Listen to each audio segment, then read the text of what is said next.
नमस्कार बंधू भगिनींनो, आपल्या सगळ्यांचं सहर्ष स्वागत आहे स्वास्तिकम या माझ्या चॅनलवर। आज मी आपल्यासाठी श्री नवनाथ भक्तिसार याच्यातील पुढील कथा घेऊन आलेली आहे। आपल्या सगळ्यांनाच माहीत आहे माझं 11 दिवसाचं पारायण सुरू आहे आणि त्यातील आज शेवटचा दिवस आहे।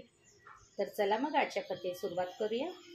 आणि आपल्याला जर माझे व्हिडिओ खरंच आवडत असतील तर आपण माझ्या चॅनलला सबस्क्राईब करा, माझ्या व्हिडिओला लाईक करा आणि कमेंटमध्ये ओम चैतन्य नवनाथभ्यो नमः लिहायला विसरू नका। अध्याय 39 चरपटींचा पराक्रम। श्री गणेशाय नमः। दत्तप्रभूंच्या आज्ञेवरून तीर्थयात्रेस निघालेल्या चरपटींनी अनेक क्षेत्रांना भेट देत पृथ्वी प्रदक्षिणा केली। मग त्यांनी स्वर्गातील तीर्थे पाहण्याचे ठरविले, म्हणून ते पुन्हा बद्रिकाश्रमास गेले। तेथे भगवान शंकराचे दर्शन घेऊन व्यानशास्त्राच्या सहाय्याने सत्यलोकात गेले। त्यांनी ब्रह्मदेवाचे दर्शन घेऊन त्यांना नमस्कार केला। योगायोगाने नारदही तिथेच होते। त्यांनी आपल्या पिताजींना त्यांची समस्त हकीकत सांगितली। ती ऐकून हे आपलेच पुत्र आहेत हे कळताच त्यांना अत्यानंद झाला। त्यांनी पितृवात्सल्याने त्यांना आपल्या मांडीवर बसवले आणि तुमची काय इच्छा आहे असे विचारले। ते म्हणाले, तात, आपल्या दर्शनाची मनीषा तर पूर्ण झाली। आता स्वर्गातील मणिकर्णिका तीर्थात स्नान करण्याची इच्छा आहे। तेव्हा ते म्हणाले, वत्स, त्यासाठी तुम्ही वर्षभर येथे राहा। या अवधीत जी पुण्यवर्णी येईल त्यावेळी आपण सर्व तीर्थस्थान जाऊ। त्यानुसार ते तिथेच राहिले। त्यामुळे नारदांना खूपच आनंद झाला। तेथील वास्तव्यात ते दोघे भाऊ एका विचाराने व मित्रत्वाने राहिले। त्यानंतर काही दिवसांनी नारद कामानिमित्त इंद्राला भेटायला गेले असताना तो थट्टेच्या सुरात म्हणाला, वा कळीचा नारद, आज कोणती कळ लावायला इकडे आला? ते ऐकून त्यांना राग आला, पण वरकरणी तसे काहीही न दाखवता त्यांनी ते हसण्यावरी नेले आणि याला धडा शिकवायचा असा निश्चय करून सत्यलोकी परतले। त्यांनी चरपटीकडून त्याला शिक्षा देण्याचे ठरविले आणि त्यांना घेऊन एके दिवशी नंदनवनाकडे निघाले। मार्गाने जाताना अतिवेगाने श्रीखंड संचार करणाऱ्या नारदांना चरपटींना आपल्या इतक्या वेगाने जात येत नाही हे लक्षात आले। ते क्षणभर विचारात पडले। मग भविष्य काळात कार्याच्या दृष्टीने अत्यंत आवश्यक म्हणून भगवान विष्णूंकडून त्यांना जी गमनकला प्राप्त झाली होती ती त्यांना नाथजींनी दिली। मग ते दोन्ही विधिपुत्र एका निमिषात नंदनवनात दाखल झाले।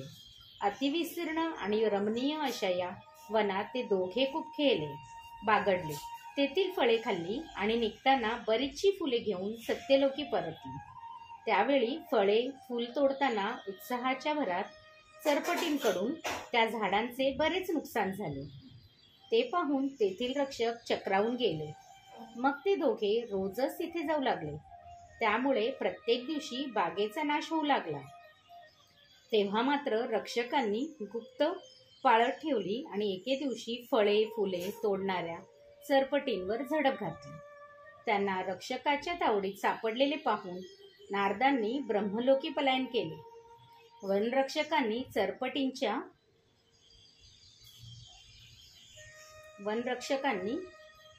चरपटींच्या श्रीमुखात भडकावल्या, त्यामुळे ते भयंकर चवताले। त्यांच्या तावडीतून स्वतःची सुटका करून त्यांनी वातकर्षणाच्या साहाय्याने त्यांचे प्राणच कंठाशी आणले।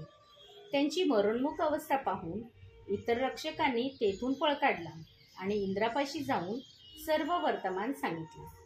तेव्हा त्याने देवगणांनी प्रचंड फौज पाठवली, पण त्यांनी वातकर्षणाच्या तिचीही वाताहत केली। हेरांकडून ती वार्ता कळताच इंद्राला फारच धक्का बसला। या नाथांपुढे आपलीही धडगत नाही हे लक्षात घेऊन त्याने भगवान शंकर व श्री विष्णूंना मदतीची हाक मारली। तेव्हा आपली शतकोटी गणसेना घेऊन शंकर इंद्र समवेत स्वतः अमरपुरीस गेले।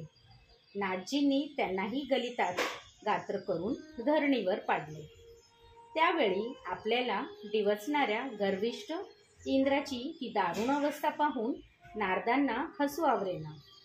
हे भयंकर वृत्त शिवदूतांनी श्री विष्णूंना सांगताच तेही गरुडवर बसून 56 कोटी गणासह त्वरेने धावले. ते पाहून नाथांनी मोहनास्त्राने त्यांची सर्व आयुधे जड केली आणि वातकर्षणाच्या त्यांच्या गणाचीही तीच गज केली.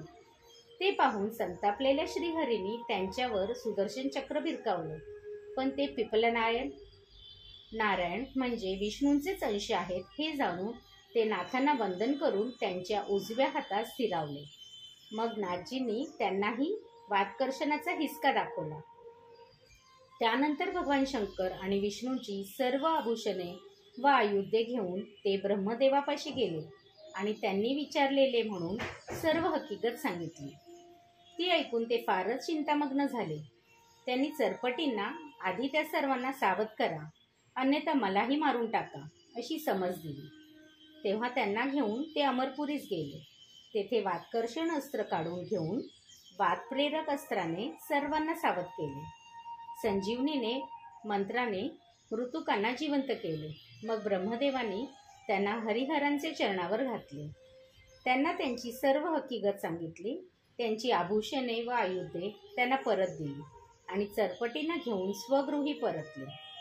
या घटनेनंतर नारद इंद्राकडे गेले व म्हणाले, देवा, तुमच्यावर हे जे संकट ओढवले ते कोणत्या कळीच्या नारदामुळे ते सांगू शकाल का? आम्ही प्रेमाने तुम्हाला भेटायला येतो आणि तुम्ही कळलावे नारद म्हणून आमची उपेक्षा करता, हे बरोबर नाही. यावर ते काय बोलणार? त्यांनी त्यांचा गौरव करून चरपटींच्या पराक्रमाची स्तुती केली. पुढे एका पर्वणी दिवनी ब्रह्मदेव नाथांसह मणिकर्णिकेच्या स्नानास गेले. ती इच्छा पूर्ण झाल्यावर चरपटींनी पाताळातील सर्व स्थाने पाहिली, बळीची भेट घेतली आणि पृथ्वीवर येऊन पुनश्च लोकपराकार्थ भ्रमण करू लागले. अध्याय 39 समाप्त. श्री दत्त गुरु पर्णमस्तु. शुभम भवतु, शुभम भवतु, शुभम भवतु.